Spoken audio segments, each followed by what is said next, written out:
Top quality और consistent performance के लिए सिर्फ सिल्वर पंप। टॉप क्वालिटी और कंसिस्टेंट परफॉर्मेंस के लिए सिर्फ सिल्वर पंप, नाम याद रखना। मुझे लगता है कि सरकार उनकी है, भैया जी जोशी की सरकार है, आरएसएस की सरकार है, केंद्र में भी उनकी सरकार है। ये इस तरह की भाषाओं का वाद निर्माण कर कर महाराष्ट्र की जनता को आड़े हाथ लेना, ये सरकार की जवाबदारी नहीं होती। आज महाराष्ट्र में मैं आपको बता रहा हूँ कि बिजली नहीं है, किसानों के खेत में किसानों की फसल सूखते जा रही है। क्या सरकार को वो सूचना नहीं कर सकते आरएसएस? किसान इनके लिए महत्व का नहीं है?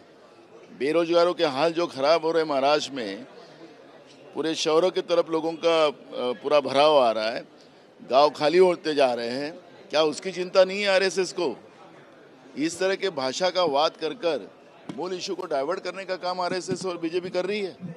सरकारें उनकी है देश में और राज्यों में उस तरह की, क्योंकि हमारा देश विविध भाषाओं का है, विविध जातियों का है, विविध धर्मों का है, और फिर भी हमारा देश एक रहा है। आज़ादी के बाद 75 साल पूरे हुए, हमारा देश हमेशा एक रहा है। क्या भाषावाद के आधार पर देश तोड़ना ये लोग चाहते हैं?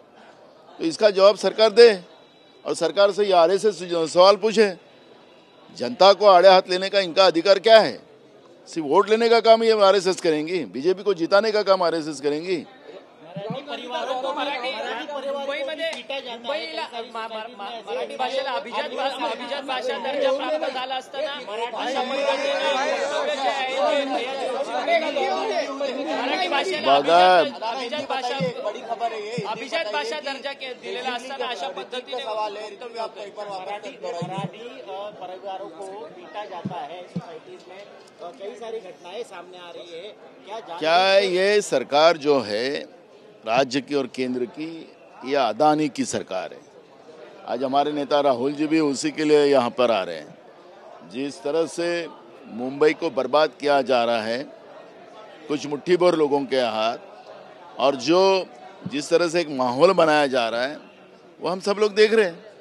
और इसलिए मुझे ये लगता है कि ये जो परिस्थितियाँ बनी जा रही है महाराष्ट्र में, यहाँ पर कभी जात भाषा इसका कभी भी भेद हुआ नहीं। ये अभी क्यों हो रहा है? ये सवाल तो यहाँ पे खड़ा होगा ही ना। अभिजात भाषा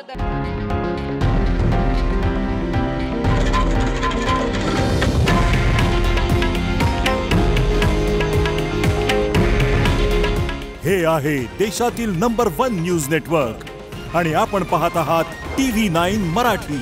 काळजी तुमची, हित महाराष्ट्राचं।